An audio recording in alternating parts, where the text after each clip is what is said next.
Hi hello నమస్తే welcome to 100 TV. ప్రస్తుతం మనతో బహుముఖ ప్రజ్ఞాశాలి స్పిరిచువల్ మెంటర్ సాయి కర్ణం గారు మనతో ఉన్నారు. అమ్మతో మాట్లాడి కొన్ని విషయాలు తెలుసుకునే ప్రయత్నం చేద్దాం. నమస్తే అమ్మ, వెల్కమ్ టు 100 టీవీ. నమస్తే. ప్రస్తుతం పుష్ప 2 మూవీకి అభిమానులు ఎంతలా వెయిట్ చేస్తున్నారంటే 3 years నుంచి కళ్ళు కాయలు కాచేలా చూస్తున్నారంటే ఎస్ అని చెప్పుకోవాలి. అయితే ప్రస్తుతం ఇప్పటివరకు చరిత్రలో ఎన్నడూ లేనటువంటి ఒక బెనిఫిట్ షోకి 1000 రూపాయల టికెట్స్, అంటే అఫీషియల్గా, అది అన్అఫీషియల్గా 2000, 4000, 10,000 అని బ్లాక్లో కొనుక్కుంటారు, అది వేరే విషయం. సో ప్రస్తుతం 1000 రూపాయలు రికార్డు ధర అనమాట.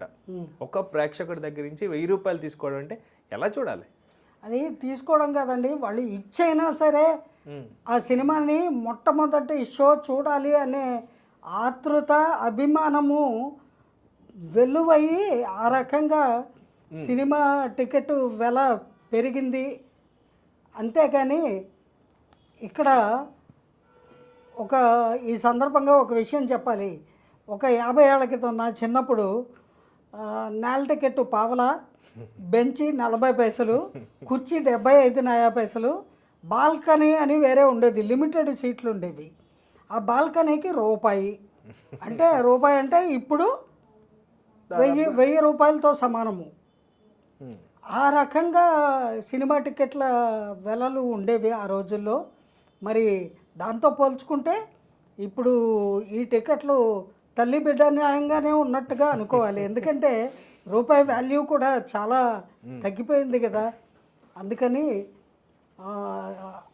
అంతేకాకుండా ఇక్కడ మరో ముఖ్యాంశం ఏమిటి అంటే, ఈ పుష్ప 2 సినిమా కోసము ప్రేక్షకుల లోకంలో చాలా పెద్ద అంచనాలతో ఉన్నారండి.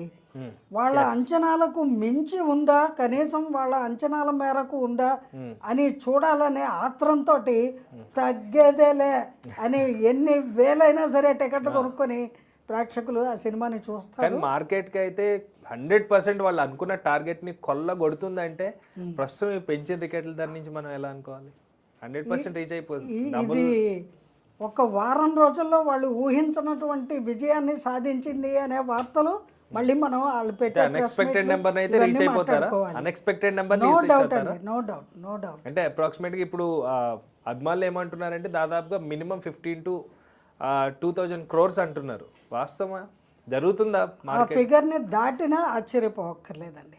ఎందుకంటే ఈ సినిమా నిర్మాణానికి 3 సంవత్సరాల కాలం పట్టడానికి కారణం ఏమిటి అంటే, ప్రేక్షకుల మెప్పు పొందడానికి, వాళ్ళ అంచనాలకు మించి ఉండేలాగా చిత్రీకరించాలి అని అధిక ధన వ్యయాన్ని, అధిక సమయాన్ని వెచ్చించి, అధిక శ్రమకు ఓర్చి ఆ చిత్ర నిర్మాణానికి సంబంధించిన ప్రతి ఒక్కరూ కూడా వాళ్ళ యొక్క టాలెంట్ని అక్కడ ఎగ్జిబిట్ చేయడం జరిగింది.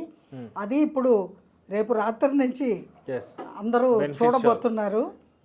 సో మనం కూడా వేచి చూద్దాము. ఆ చిత్ర ఘన విజయం గురించి మరోసారి మాట్లాడుకునే అవకాశం అతి త్వరలో వస్తుంది. అప్పటిదాకా మనం కూడా చూద్దాం. Right. Thank you so much అమ్మా. Thank you viewers. బాయ్.